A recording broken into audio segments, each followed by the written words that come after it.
Assalamualaikum warahmatullahi wabarakatuh. Jumpa lagi dengan Pak Yas Rijal, mata kuliah ekonomi makro 2 pada pertemuan ke-8 ya, ke-7 ke-8. Baik, seperti janji Bapak kemarin tuh, kita hari ini akan membahas tentang perekonomian tertutup dan terbuka ya, terbuka dan tertutup. Dalam pertemuan ini mungkin kita agak panjang sedikit setelah Bapak bahas dalam bentuk video ini. Nanti kalian akan kita berikan tugas midterm. Jadi tugas midterm itu satu sesi, mungkin punya waktu agak lama dikit. Dan masuk ini kita anggap satu sesi. Jadi menggantikan minggu yang lalu kita tidak masuk. Baik, untuk materi ini akan Bapak sharekan dalam bentuk video ya, yaitu pergerakan pemindah agregat kasus perekonomian terbuka dan tertutup ya, tertutup dan terbuka. Jadi mata kuliah ini diharapkan modul ini kita akan mempelajari mengenai pemindah agregat dengan lebih mendalam seperti yang kita ketahui kurva permintaan agregat menggambarkan hubungan antara tingkat harga dan pendapatan nasional. Nah, pertama kita akan membahas tentang pergerakan permintaan agregat pada kasus perekonomian tertutup. Perekonomian tertutup itu perekonomian yang terdiri dari 3 sektor, yaitu rumah tangga, perusahaan, dan pemerintah. Atau kita kenal dengan konsumsi, investasi, dan government atau kebijakan pemerintah. Ya. Nah, di sini pengeluaran agregat expenditure ya, atau yang disebut juga kebijakan fiskal terhadap permintaan agregat. Kebijakan fiskal itu berarti pengeluaran pemerintah atau penerimaan pemerintah. Oke, mungkin kalau ditanya apa itu kebijakan fiskal yang menyangkut dengan penerimaan dan pengeluaran pemerintah. Jadi pengaruh pemerintah menjadi salah satu instrumen dari kebijakan fiskal yang dapat pemerintah pilih untuk mempengaruhi permintaan agregat. Ya, misalnya pengeluaran pemerintah ini bisa berupa pembelian unit tertentu dari barang dan jasa yang dapat mempengaruhi langsung terhadap tingkat pendapatan masyarakat. Selanjutnya, tingkat pendapatan masyarakat akan mempengaruhi tingkat konsumsi agregat. Misalnya pemerintah membangun fasilitas jalan umum. Nah, itu kan fasilitas jalan umum itu kan mempengaruhi terhadap beberapa tenaga kerja yang digunakan adalah masyarakat. Ya, bahan-bahan baku yang disuplai oleh masyarakat. Jadi ada sejumlah uang yang tertransfer ke masyarakat yang berdampak kepada daya beli masyarakat juga.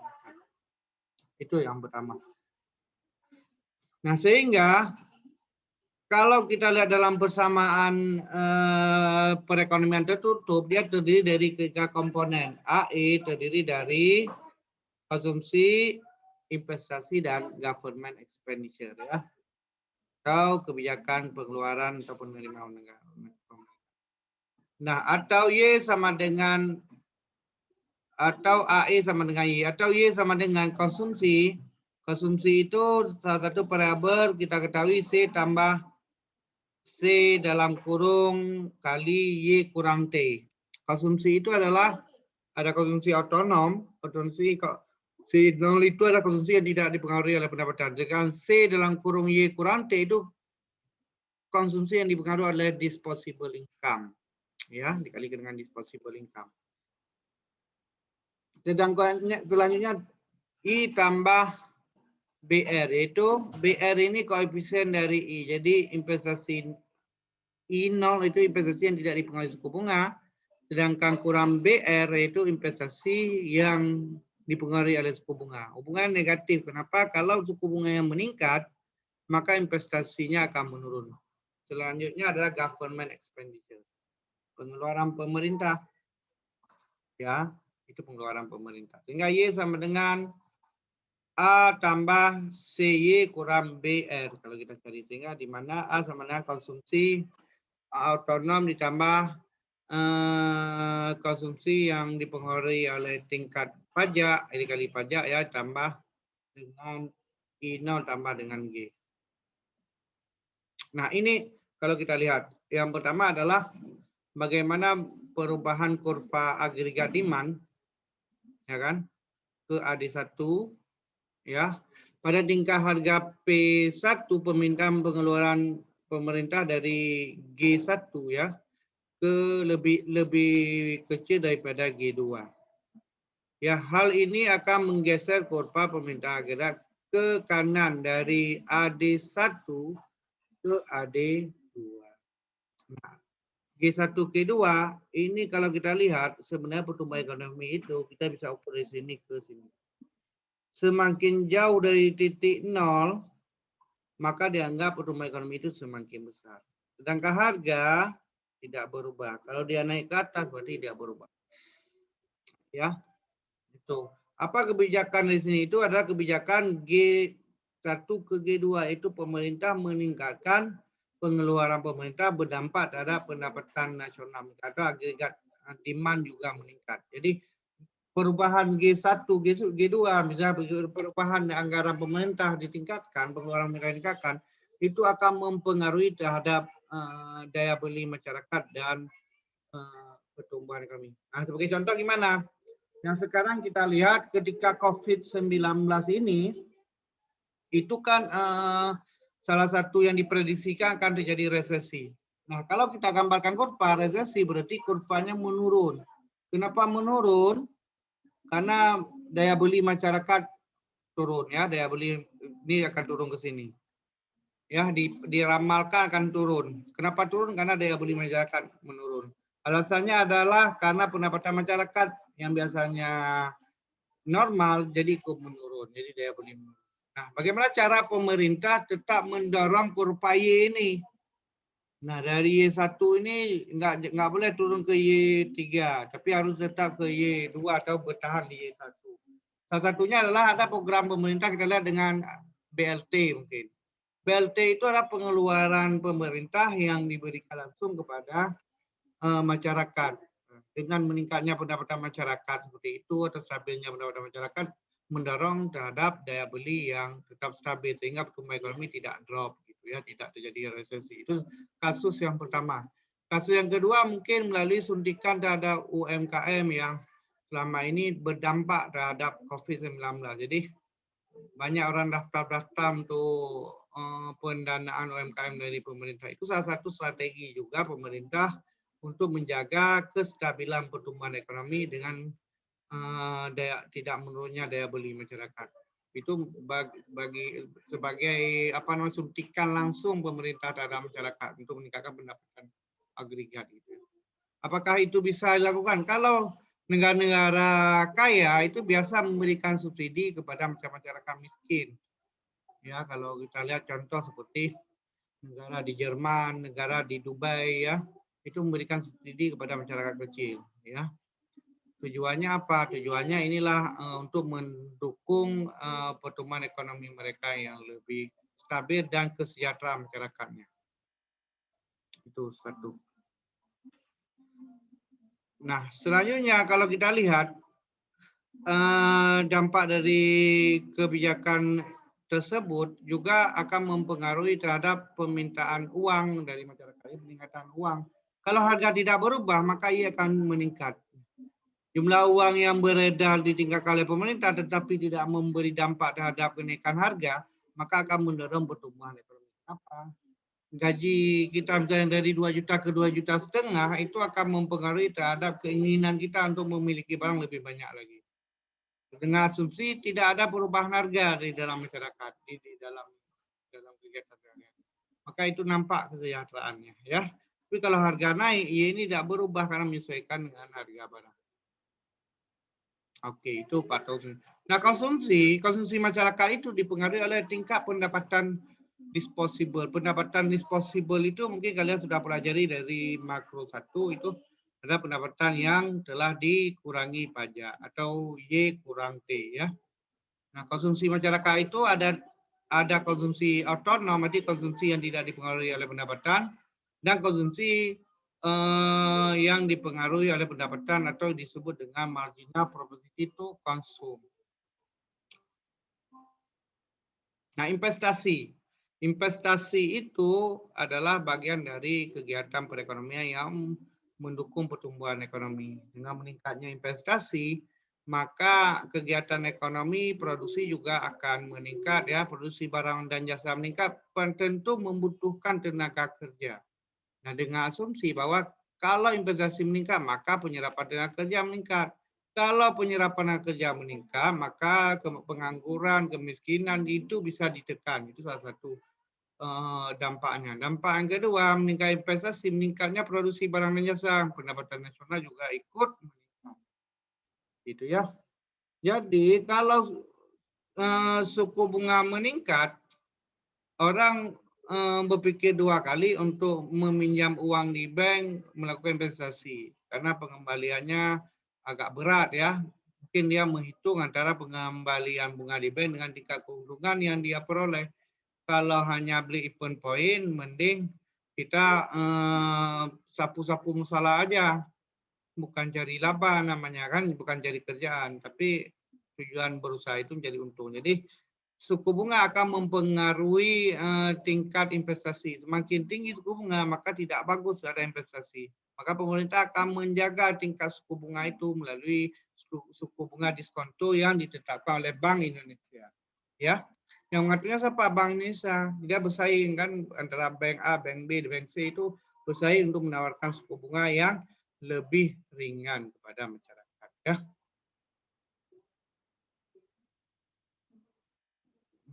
Oke, itu dampak investasi dan suku bunga. Jika suku bunga meningkat, investasi menurun. Kurvanya seperti kurva demand. Ketika suku bunga turun, maka investasi meningkat. Ya.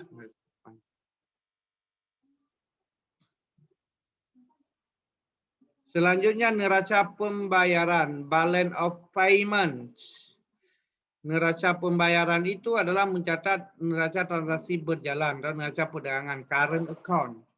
Ya, current account. Transaksi barang dan jasa yang dilakukan oleh warga negara dicatat dalam neraca transaksi berjalan.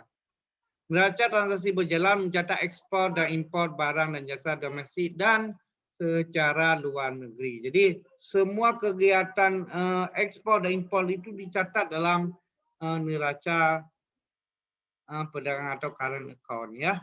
Misalnya berapa barang masuk, berapa barang keluar. Jadi apakah kita surplus apa namanya neraca pembayaran atau defisit neraca pembayaran. Tentu kalau lebih besar ekspor daripada impor berarti kita surplus neraca pembayaran. Kalau ekspor lebih kecil tapi impor lebih besar berarti defisit neraca pembayaran. Dari mana dihitung? Dari nilai yang masuk dan nilai keluar. Atau dari uang yang tercatat masuk dan uang yang tercatat keluar. Nah, kalau defisit neraca pembayaran gimana solusinya? Utang luar negeri. Kalau surplus berarti kita bisa selain kita gunakan bisa menjadi negara pendonor atau pemberi pinjaman ke luar negeri. Nah, kayak Cina, Cina itu kan kasih pinjaman ke negara-negara lain. Kenapa? Karena surplus neraca perdagangan. Itu salah satu contohnya. Selanjutnya ada neraca modal atau capital account. Neraca modal mencatat transaksi aset-aset keuangan antara warga negara dengan sektor luar negeri. Ya, transaksi keuangan ini dilakukan melalui pasar keuangan masing-masing negara.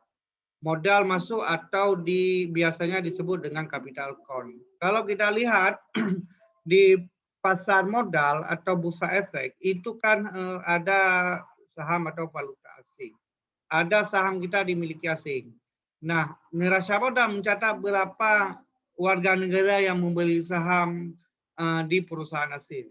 Berapa jumlah saham domestik yang dikuasai oleh asing. Apakah kita surplus atau defisit dari capital account gitu ya. Jadi biasanya ketika defisit neraca pembayaran, strategi seperti Megawati waktu jadi presiden, dia mengakali dengan neraca capital account. Gimana caranya? Jadi dia menjual beberapa saham apa namanya BUMN. Saham BUMN ke luar negeri, salah satunya Indosat. Jadi begitu saham Indosat dijual ke luar negeri, itu modal masuk ke Indonesia. Jadi pemilik modal itu kan membeli saham, jadi modal masuk ke Indonesia. Nah modal itu yang masuk digunakan untuk neraca pembayaran barang-barang impor. Jadi untuk menutupi utang. Nah, itu strategi Megawati. Jadi dampaknya apa? Memang satu sisi kita bisa menyelesaikan masalah, tapi di sisi lain tiap bulan itu capital outflow. Jadi modal kita keluar tiap bulan karena udah kepemilikan asing beberapa perusahaan. Banyak perusahaan-perusahaan kita yang kepemilikan asing seperti Aqua dulu nggak sanggup bebenah jadi milik perusahaan Danone ya. Mana lagi yang tercatat sebagai modal asing? Seperti PT SAI jadi La Vegas itu Prancis ya. Jadi PT SAI itu investasi Prancis. Bagaimana dengan karikatur kita kan gitu. Oke. Itu yang dicatat dalam capital account ya. Jadi transaksi berjalan yaitu neraca perdagangan non migas yaitu ekspor impor, neraca perdagangan migas ekspor impor migas, neraca jasa itu gimana? Mencatat kalau TKW kita kerja di sana berarti dicatat dalam neraca jasa apa nama barang masuk ya, uang dana masuk. Kalau kita menggunakan tenaga ahli luar, kita bayar dari sini, itu neraca keluar, itu salah satu neraca jasa. Ya. Sedangkan neraca modal, transaksi modal, finansial, ya, sektor publik, swasta, cadangan devisa, dan sebagainya. Oke, nanti dibaca lagi.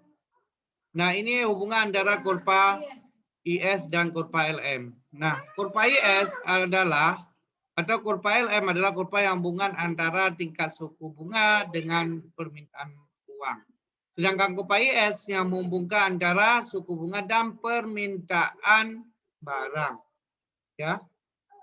Jadi model Fleming itu menghubungkan antara agregat demand dengan kurva IS dan LM. Nah, kurva IS kalau dia bergeser ke kanan itu terjadi ekspansi atau meningkat. Kurva LIS kalau bergeser ke kanan atas berarti terjadi ekspansi atau peningkatan. Kurva LM kalau bergeser ke kanan samping itu juga mengalami peningkatan ekspansi. Jadi apa yang menyebabkan kurva IS dan LM ini meningkat? Kurva IS dan LM ini meningkat karena adanya peningkatan agregat demand. Dari titik A ke titik B. Jadi permintaan barang dan jasa akan mendorong terhadap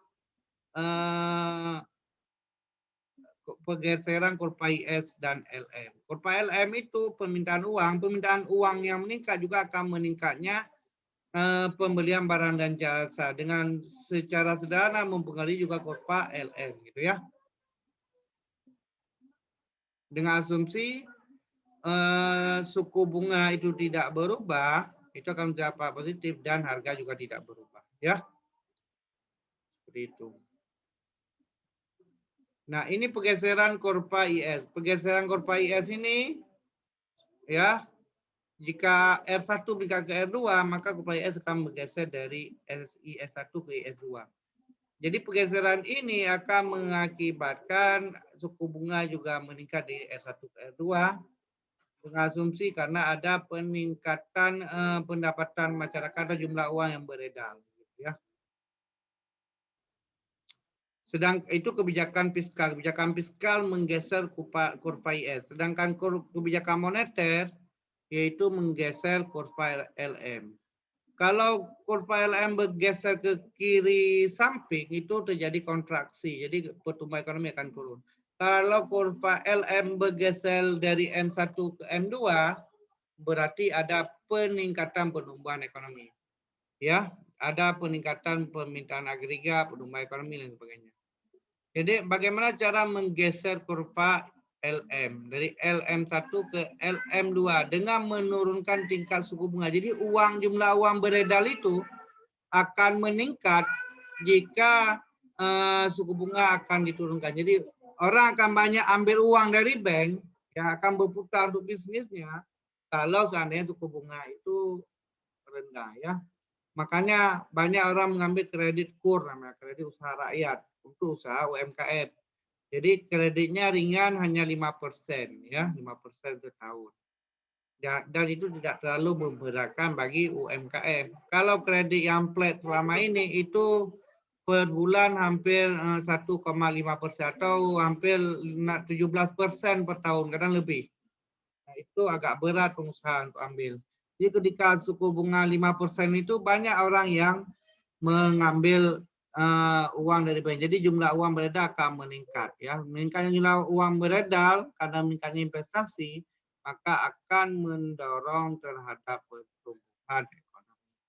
Gitu ya.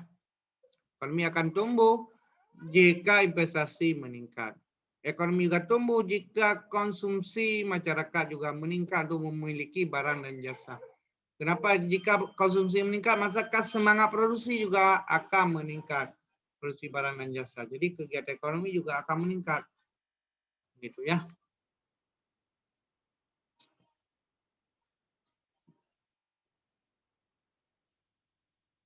Oke, mungkin sekian materi Bapak hari ini. Di sini ada soal-soal dan soal ini akan Bapak munculkan nanti. Bahannya juga akan Bapak munculkan.